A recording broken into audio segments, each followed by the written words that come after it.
rembourser sa dette, d'ailleurs. La dette, Quelle dette? à nos hôpitaux publics. Ah oui, oui, il y a des éléments Où est-ce dont qu'on on en est discute. oui. Bon, et on souhaite que, évidemment, les contentieux possibles soient résorbés. Mais sur les questions fondamentales, c'est-à-dire les échanges économiques, la question de la sécurité, Oui. Bon, Oui. sur le problème de la Libye, le problème du Mali, vraiment nos relations, et sur le plan politique en général, nos relations sont excellentes. Un petit mot quand même sur cette phrase, monsieur le ministre de l'économie. Enfin, nos relations sont excellentes, tout va bien. Et il insiste excessivement sur la relation économique. Est-ce qu'il n'y a pas un peu de cynisme des chancelleries qui disent après tout, Bouteflika, ben voilà, il garantit une forme de stabilité, ou en tout cas dans un temps court.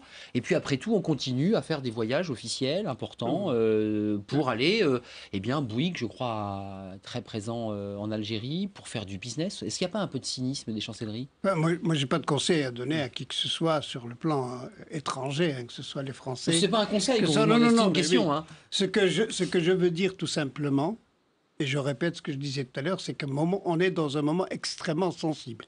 Pour moi, encore une fois, on est dans un moment de changement politique brutal. Ça va se voir.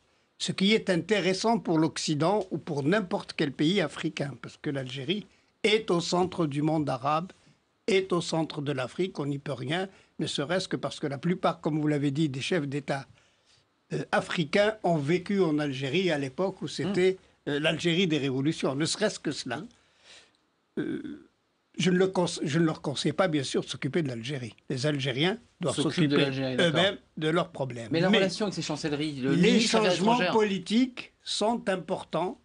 Et ce qui m'intéresse, c'est que les gens comprennent qui en parle et où vont les changements et qu'est-ce qui est intéressant et qu'est-ce qui est pire.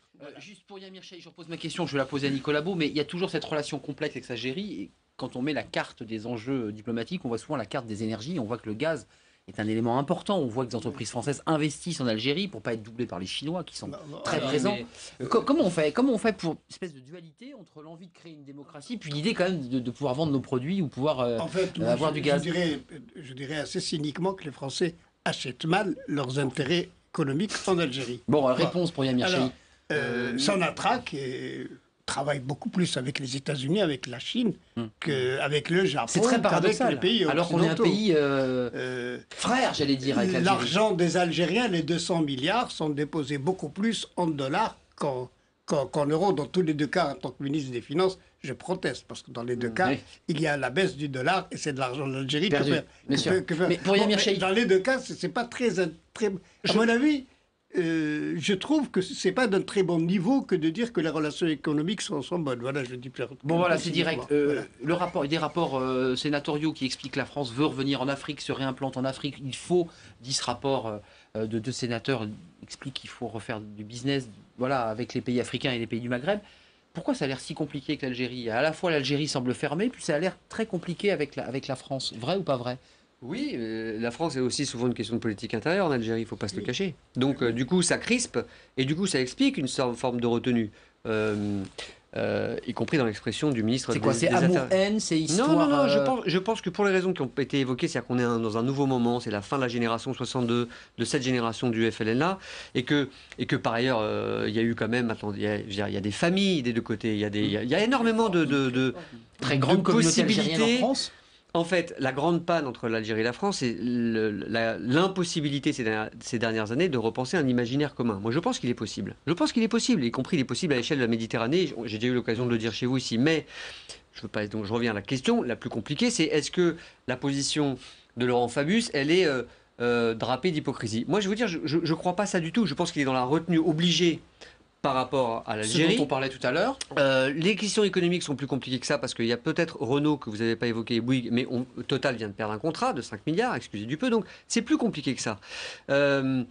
Mais peut-être que chat est chaud craint l'eau froide, peut-être que le voyage présidentiel de François Hollande en Algérie, qui a quand même décoincé pas mal de choses, y compris le dossier, le contentieux sur les hôpitaux, qui a commencé à discuter. Moi-même, j'étais à une réunion de travail sur ce sujet il y a encore une semaine. Ça avance donc. On cause, on discute, c'est des choses qui ne se discutaient pas avant. Non, mais parce que j'ai pas de chiffres. Grand tabou. Mais non, ça l'est pas. On en discute. Non, mais justement, c'était un grand tabou. Oui, non, mais, donc il y a des choses qui se décoincent, mais évidemment, c'est très lent tout ça. Et je finis là-dessus. La question qu'on doit toujours se poser, à mon avis, c'est qu'en pensent les gens? Qu'en pensent les Algériens? Si on n'a pas ce thermomètre-là, On pourra faire tout ce qu'on veut. Ouais. On pourra parler longtemps. Alors moi, ce qui m'intéresse... Ils veulent à que ça l'échelle- bouge. Vous êtes le député, je donnerai la Oui, parole, mais je pense. vous les rencontrez. Ils disent Bien- ce pays est figé, on aimerait qu'il s'ouvre, on Mais aimerait ils sont qu'il comme offre toutes des les hôtels, comme- du tourisme. Comme toutes les sociétés, comme tout... En plus, ils voient un monde en mouvement. Ouais.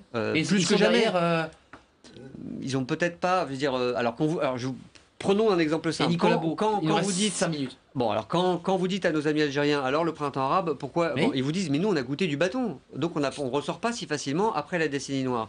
Et je vous ai raconté une anecdote tout à l'heure sur la façon dont mes propres Ouais. amis On se referme et puis on qui se dit après n'attendaient tout. pas, qui ne souhaitaient pas la candidature de M. Bouteflika, finalement l'ont théorisé eux-mêmes. Donc c'est compliqué. Moi je veux pas parler à leur place. Il y en a attendez. beaucoup qui se battent aussi, et qui Et- se font et- tabasser. et Donc, ça existe alors, toujours, hein. Et qui veulent, Et il y a- qui et veulent il y a- un il y a changement. effectivement une société civile, Hum. de jeunes syndicalistes, de jeunes Autonomes. étudiants, de gens indépendants, de journalistes qui n'ont pas froid aux yeux, effectivement, Nicolas et Beau, qui le disent. un Et petit qui mot parce disent que comment ils voient il y a l'Algérie l'ancien qu'ils Premier souhaitent. ministre, Bien je ne voudrais sûr. pas qu'on se Vous avez quitte sans raison. lui redonner la parole parce qu'il est avec nous en duplex, mais La situation quand même réglementaire, juridique, Demain, là. héritée du socialisme de Boumedienne, Ouais. est très figée. Pour créer une entreprise C'est compliqué. Algérie, c'est extraordinairement compliqué. Bureaucratique. Et que ces barrages-là, c'est pas seulement le régime, c'est aussi la société algérienne qui là-dessus est très fermée sur elle-même, est très nationaliste. Par exemple, l'intervention franco-britannique en Libye, l'immense majorité de l'opinion publique algérienne était résolument contre. Enfin, il y a quand même des raisons qui n'avaient rien à voir avec le nationalisme, parce que l'intervention en Libye a quand même créé un désastre incroyable au Mali, on l'a vu 2 ans après. Il y avait des raisons quand on est citoyen. Non, mais c'était le fait que les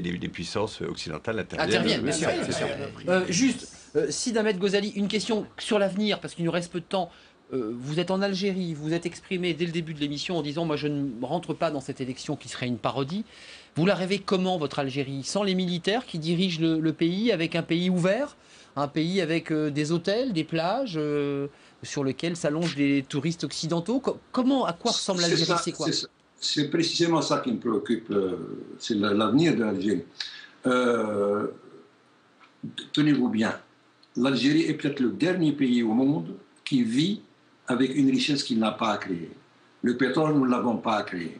Il rentre pour 80% dans les recettes budgétaires de l'État. Ce n'est pas la société algérienne qui a créé le pétrole, c'est la nature qui l'a créé. Donc, c'est là l'échec le plus cuisant et le plus qualificatif de ce régime.